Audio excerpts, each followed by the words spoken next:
मैं हरेंद्र आप लोगों का बहुत बहुत स्वागत करता हूं आपके अपने चैनल एचपीजीएस जॉन में। मित्रों, हमारी जो ज्योग्राफी की श्रृंखला है आज उसकी हम क्लास नंबर 10 पढ़ेंगे और इस क्लास का जो टॉपिक है वो है पृथ्वी की आंतरिक संरचना। अच्छा, इससे कई एक बार एग्जाम्स में क्वेश्चन आते रहते हैं। ठीक है मित्रों, तो आज हम इनको जो क्वेश्चन बनते हैं इससे वो सारे क्वेश्चनों को कवर करेंगे। ठीक है, और आप लोग भाई चैनल को सब्सक्राइब करते रहिए जिससे कि आपके पास समय से नोटिफिकेशन पहुंचते रहे। ठीक है मित्रों, तो चलिए फिर ज्यादा बातें नहीं करते हुए हम सीधा टॉपिक पर पहुंचते हैं। और सबसे पहले देखिए, अगर हम पृथ्वी की आंतरिक संरचना पढ़ते हैं मित्रों, तो आज तक पृथ्वी की आंतरिक संरचना के विषय में केवल विविधताएं मात्र हैं। ठीक है, नहीं कोई ठोस सबूत नहीं मिल सका है। ऐसा नहीं कि कोई वैज्ञानिकों ने कोई अंदर आज तक गया हो केंद्र में और फिर वो बताया कि साहब अंदर इस तरह का है, ठोस है, द्रव है, क्या है। ठीक है ना, तो केवल संभावनाएं मात्र हैं। और इसके लिए मैंने आपको जो पहला बिंदु बनाया है वो आप देख पा रहे हैं कि पृथ्वी की आंतरिक संरचना संबंधी स्रोत क्या स्रोत हैं। ठीक है, तो उन स्रोतों की बात करते हैं। देखिए, पहला जो स्रोत है वो है पृथ्वी की उत्पत्ति संबंधी स्रोत। ठीक है ना, तो पृथ्वी की उत्पत्ति संबंधी स्रोत की अगर हम बात करते हैं तो इस विषय में कुछ पॉइंट्स हैं, कुछ बिंदु हैं। जैसे अगर हम बात करें तो इसमें एक सिद्धांत दिया गया है, ज्वारीय सिद्धांत। ठीक है ना, तो जो ज्वारीय सिद्धांत है उसके अनुसार अगर हम देखें मित्रों, तो जो पृथ्वी का केंद्र है, जो पृथ्वी का क्रोड है, ये वाला हिस्सा, ये कैसा है, तो ये तरल है या द्रव है। और ज्यादा मान्य सिद्धांत भी यही है जिसको ज्वारीय सिद्धांत या निहारिका सिद्धांत के नाम से भी जाना जाता है। ठीक है मित्रों, अब देखो दूसरी अगर हम बात करते हैं कि इसमें ऐसा नहीं कि एक ही सिद्धांत हो, इसमें और भी सिद्धांत हैं। और दूसरे सिद्धांत की बात करें तो वो है आपका ग्रहाणु सिद्धांत। ठीक है, नहीं ग्रहाणु सिद्धांत जो है, और इस सिद्धांत के अगर हम बात करते हैं तो ये कहता है कि पृथ्वी का जो क्रोड है वो कैसा है, ठोस है। तो आप देख पा रहे हैं कि पृथ्वी कैसी है, आंतरिक या अंदर से कैसी है, उसमें कई सारी विविधताएं हैं। ठीक है ना। अच्छा, इसके बाद देखो आगे मैंने लिखे हैं आपको दो स्रोत और हैं, प्राकृतिक और अप्राकृतिक स्रोत हैं। ठीक है, तो उसमें देखिए प्राकृतिक स्रोतों की अगर बात करें तो पृथ्वी के अंदर जानने की लालसा हमेशा से सबको है। और ऐसा नहीं कि वैज्ञानिकों ने अंदर जाने की कोशिश नहीं की, कई एक बार ऐसी कोशिशें की गई हैं। और आप लोगों ने शायद पता हो कि अंटार्कटिका के कोको नामक स्थान पर जो अब तक का सबसे ज्यादा गहरा छिद्र खोदा गया था वो 12 किलोमीटर का था। ये सबसे गहरा था, 12 किलोमीटर का। कहाँ था, तो वो था आपका इस पर उत्तरी ध्रुव। कहाँ था, तो आप इसको कहिए आर्कटिका या उत्तरी ध्रुव पर था मित्रों। ठीक है, उत्तरी ध्रुव के कोको नामक स्थान पर। ठीक है ना, तो ऐसा नहीं है, कोशिश कई बार की गई है पर अब तक सफलताएं नहीं मिली हैं। ठीक है, तो फिर हम जो पढ़ते हैं वो एक अनुमान मात्र है। और वो अनुमान देखिए आप लोग देख पा रहे हैं, प्राकृतिक अगर अनुमान देखें हम तो ज्वालामुखी। मित्रों, जब ज्वालामुखी फटता है, ज्वालामुखी का जो उद्गार होता है, तो ज्वालामुखी में आप लोग जानते हैं कि मैग्मा, ठीक है ना, जो मैग्मा है वो लावा के रूप में बाहर बहने लगता है। तो उसके आधार पर लोगों ने संभावनाएं व्यक्त की कि पृथ्वी किस तरह की है, अंदर लावा भरा है। वो बातें यहाँ से ज्वालामुखी से ही निकल कर आई हैं। ठीक है, दूसरा देखिए अगला है इसमें उल्का पिंड। तो उल्का पिंड का मतलब ये है यहाँ पे कि कोई भी उल्का पिंड जब पृथ्वी पे आता है, मैंने जब ये वाला टॉपिक पढ़ाया होगा उल्का पिंड वाला तो बताया होगा कि उल्का पिंड जब पृथ्वी पे आता है तो उसका ऊपरी आवरण तो जल ही जाता है वायुमंडल में। ठीक है ना, आगे जब वायुमंडल पढ़ाऊंगा तो और ज्यादा बताऊंगा इस विषय में। तो अब जब उल्का पिंड का ऊपरी आवरण जल गया, उसके बाद जो शेष बचेगा वो जमीन पर गिरेगा। तो वैज्ञानिक उसके आधार पर तथ्य जुटाते हैं, क्योंकि पृथ्वी एक आकाशीय पिंड है। तो वहां से उल्का पिंड को लेके उसमें देखा जाता है किस तरह का है ये, इसमें कितनी परतें हैं, ये कैसी चट्टान है। उसी के आधार पर फिर पृथ्वी के विषय में भी संभावनाएं व्यक्त की जाती हैं। ठीक है मित्रों, अगला देखिए भूकंप। तो भूकंप में आप लोग जानते हैं जब भूकंपीय तरंगें बनती हैं तो भूकंपीय तरंगों के ऊपर आने से, भूकंप के आने से पृथ्वी का बार बार हिलना डुलना, ठीक है नहीं, तो इससे भी संभावना व्यक्त की जाती है कि पृथ्वी भी ये हिलती क्यों है, कहां से तरंगें बनती होंगी, कैसे तरंगें बनती होंगी, इसका मतलब अंदर से पृथ्वी कैसी होगी। तो ये सारी बातें प्राकृतिक स्रोतों से यहाँ पे हमने संभावनाएं व्यक्त कर ली हैं। इसके बाद देखो कुछ अप्राकृतिक स्रोत हैं, इनसे भी कुछ संभावनाएं व्यक्त की गई हैं मित्रों। और इनसे कई एक क्वेश्चन भी आते हैं पृथ्वी से संबंधित, वो भी मैं आपको यहीं पे क्लियर कर देता हूं। देखिए जैसे घनत्व की बात करें तो घनत्व आप लोग जानते होंगे, सघन घना होना। घनत्व क्या है? चीजों का घना होना, पास पास होना ही घनत्व है। तो घनत्व की बात करते हैं, जब भी हम पृथ्वी के घनत्व की बात करेंगे मित्रों, तो सबसे पहले देखें, अगर हम घनत्व की बात करें तो सबसे पहले देखते हैं पृथ्वी का औसत घनत्व कितना है, क्योंकि कई बार एग्जाम में आ जाता है। तो जो औसत घनत्व है पृथ्वी का वो है 5.5 ग्राम प्रति घन सेंटीमीटर, प्रति घन सेंटीमीटर। ये औसतन है मित्रों, ठीक है। इसका मतलब ये है कि कम भी होगा और ज्यादा भी होगा जब ये औसतन है तो पृथ्वी पर देखो मित्रों, आप इस चित्र को देख पा रहे होंगे, अगर हम केंद्र की बात करें तो केंद्र में घनत्व ज्यादा होता है, ठीक है नहीं। आप यहाँ देख पा रहे हैं ये केंद्र के घनत्व हैं और यहाँ पे और भी ज्यादा होता है, ये है केंद्र का सही घनत्व, ठीक है ना।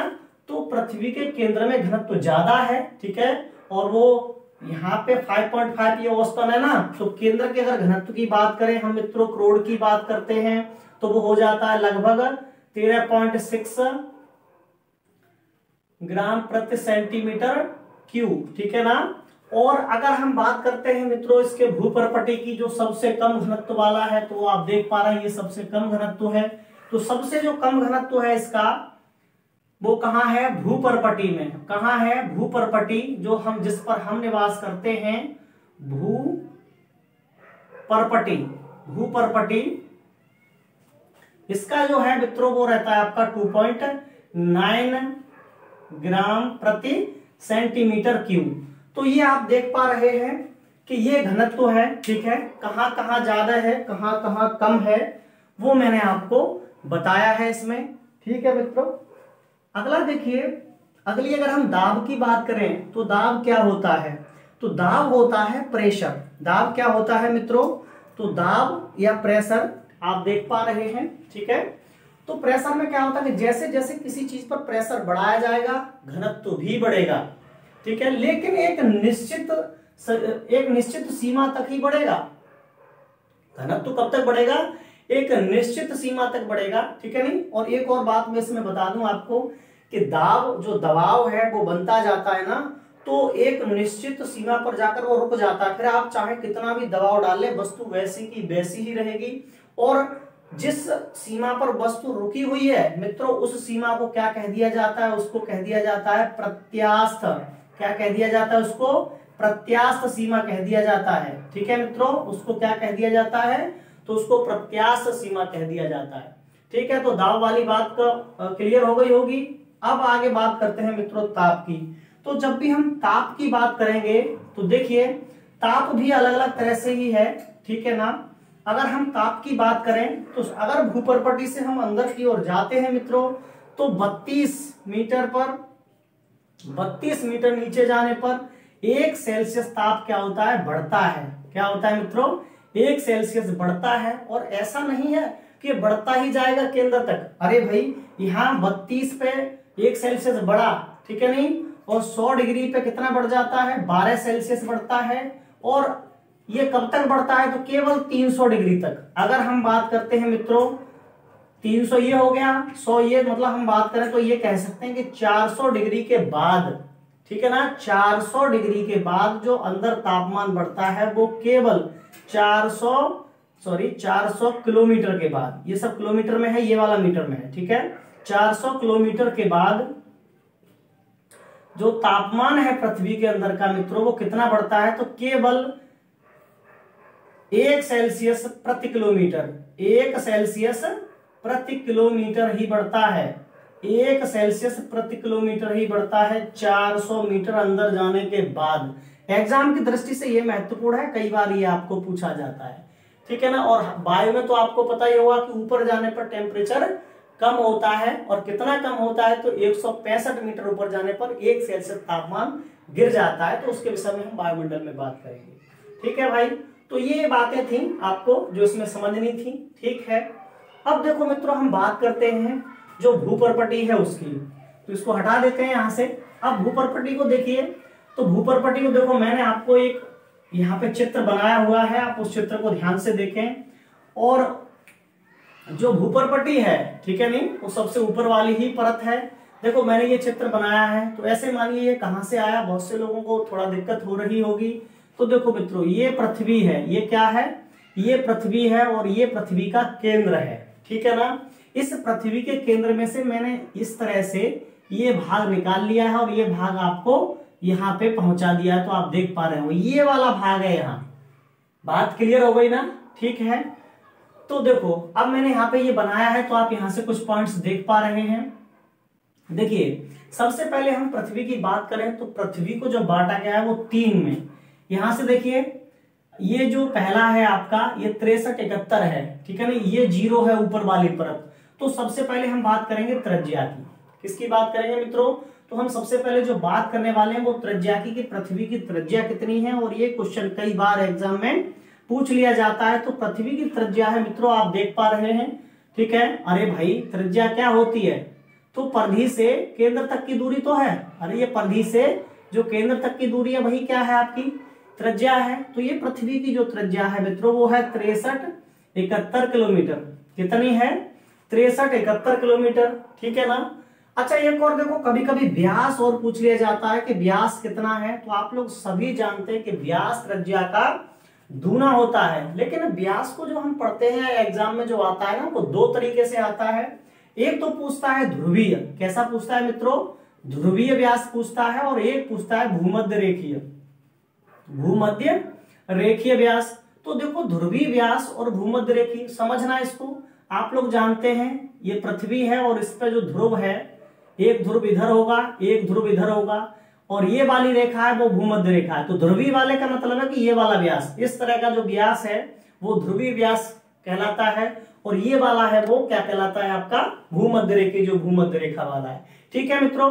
अब देखो हम दोनों अगर व्यासों की बात करते हैं, ठीक है ना, तो सबसे पहले देखो आप लोग जानते हैं कि मित्रों जो पृथ्वी है वो कैसी है, चपटी है। मित्रों पृथ्वी कैसी है, तो आप लोग जानते हैं कि पृथ्वी क्या है, चपटी है। मतलब कहां पे चपटी है, तो ध्रुवों पे चपटी है। कहां पे चपटी है, तो ध्रुवों पे पृथ्वी एकदम चपटी है, इस तरह से ध्रुवों पे चपटी है, ठीक है। और यहाँ पे थोड़ा सा ऐसे फैला हुआ है, तो जाहिर सी बात है कि ये वाला व्यास ज्यादा हो जाएगा इसकी अपेक्षा, ठीक है। तो ध्रुवीय व्यास कितना है, तो ये है लगभग 12,713 किलोमीटर, या कहीं कहीं आप देखेंगे तो वो 712 भी दे देगा, ठीक है। और अगर हम भूमध्य रेखी की बात करते हैं कि भूमध्य रेखी व्यास कितना है, तो भूमध्य रेखी व्यास है आपका 12,756 किलोमीटर, ठीक है मित्रों। और देखो अगर हम इन दोनों के अंतराल की बात करते हैं तो इन दोनों में जो अंतर रहता है वो रहता है आपका 43 किलोमीटर का। कितना है, 43 किलोमीटर का। हालांकि ये पॉइंट में है, ये सही जो अंतर है वो 42.6 है, तो उसको हम जब अप्रॉक्स मान लेते हैं तो 43 किलोमीटर। तो कभी कई एक बार एग्जाम में आ जाता है कि ध्रुवीय व्यास और भूमध्य रेखीय व्यास में जो अंतर है वो कितना है, तो 43 किलोमीटर का है मित्रों। कौन सा ज्यादा होगा, तो आपका भूमध्य रेखीय व्यास ज्यादा होगा ध्रुवीय की अपेक्षा। इतनी बात क्लियर हो गई आप लोगों को सभी को, ठीक है। अब देखो अगर हम बात करते हैं इसकी परतों की, ठीक है, नहीं इसकी परतों की अगर हम बात करें तो आप लोग देख पा रहे हैं इसकी परतों का जो डिवाइडेशन किया है मित्रों, वो एक व्यक्ति थे, एक वैज्ञानिक थे, और उनका नाम क्या था, तो उनका नाम था एडवर्ड स्विस।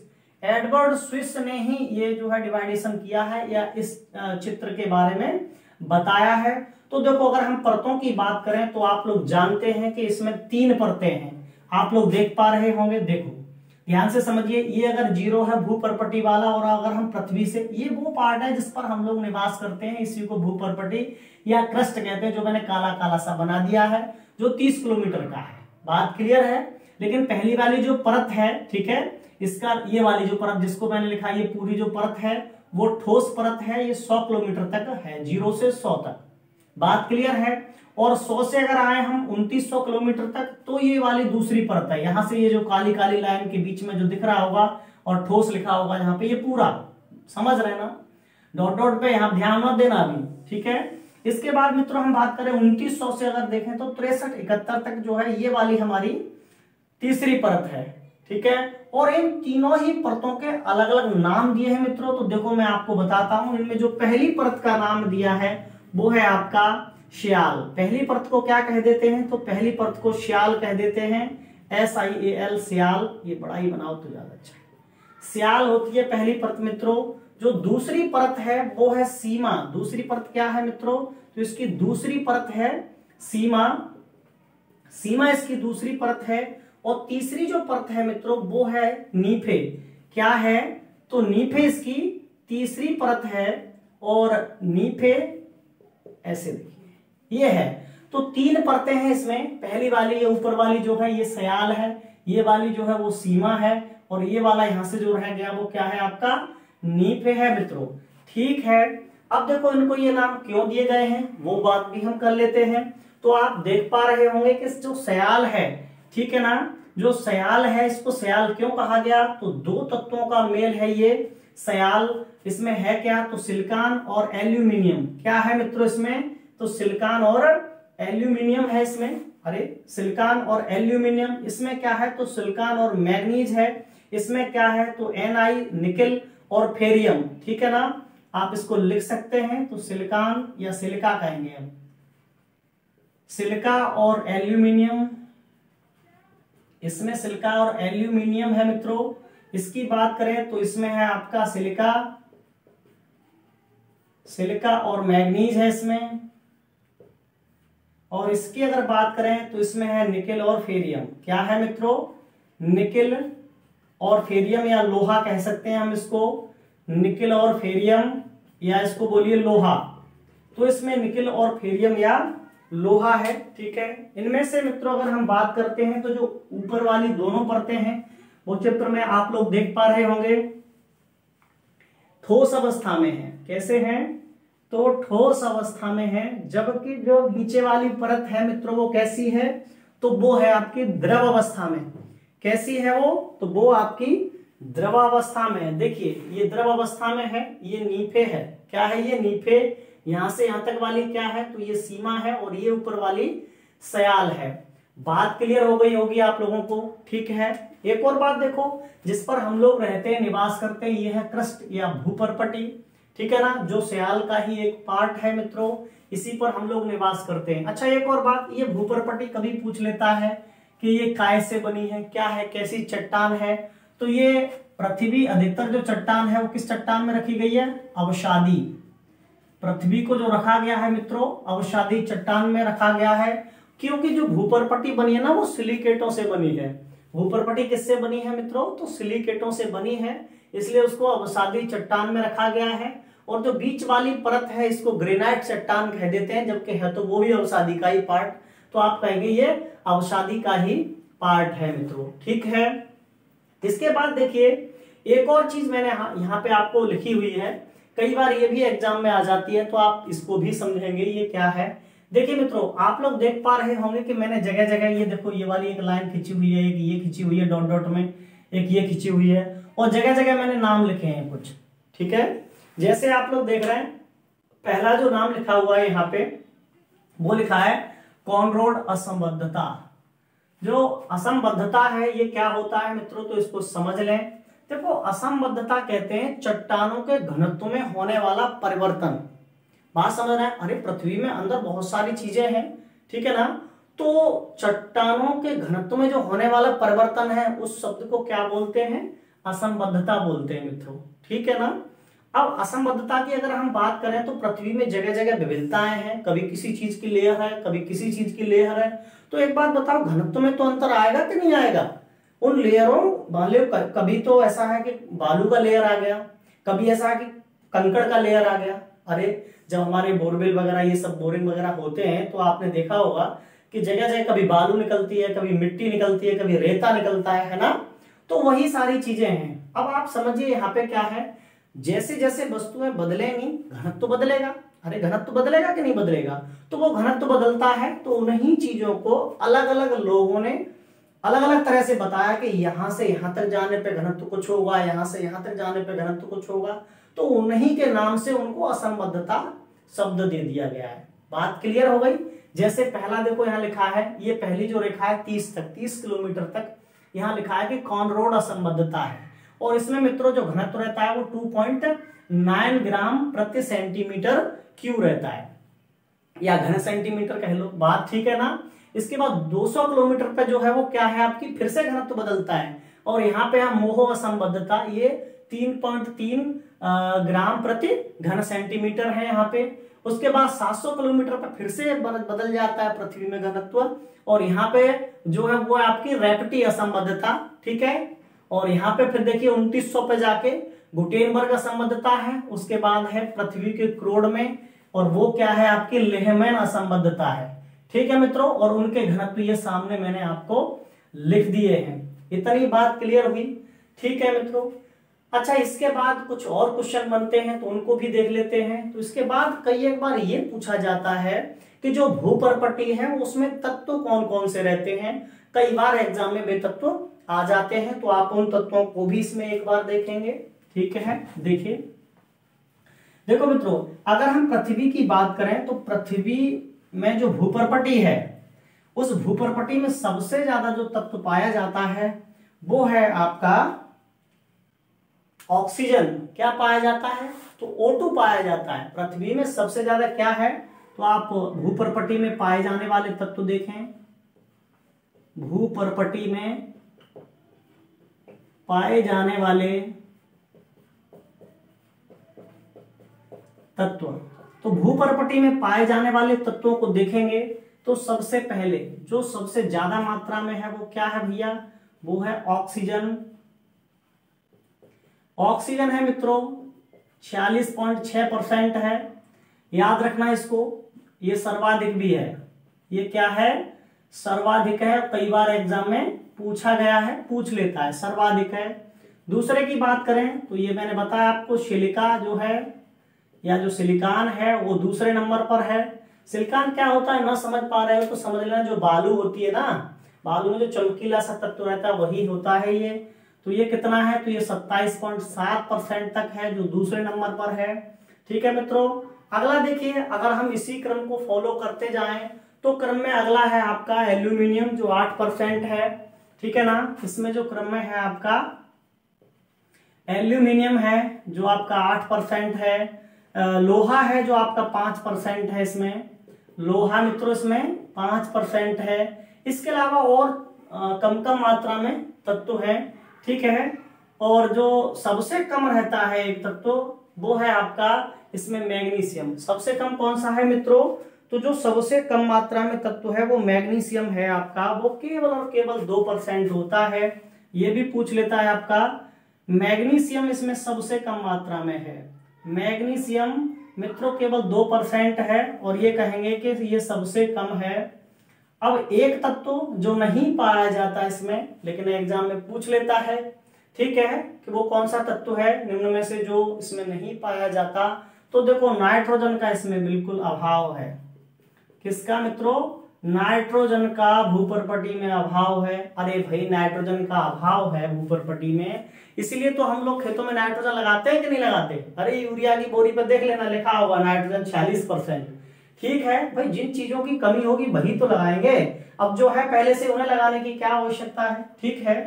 तो ये थे आपके आज का टॉपिक था, और मुझे उम्मीद है कि आप लोगों को ये पसंद आएगा, ठीक है। और आपके लगभग जो क्वेश्चन थे वो मैंने सभी क्वेश्चन इसमें कवर किए हैं, ठीक है मित्रों। तो आप लोग भी जुटे रहिए मेहनत में, ठीक है। जल्दी ही अभी जो कोरोना का दौर है वो पीक कम हो गया है, ठीक है, चरम कम हो गया है, और जल्दी ही एग्जाम होंगे। तो आप लोग अपने अध्ययन से जुड़े रहें और हमारे चैनल को सब्सक्राइब करते रहें, शेयर करते रहें और लाइक करते रहें, ठीक है मित्रों। तो पढ़ो पढ़ाओ लाइव बनाओ HPGS जॉन।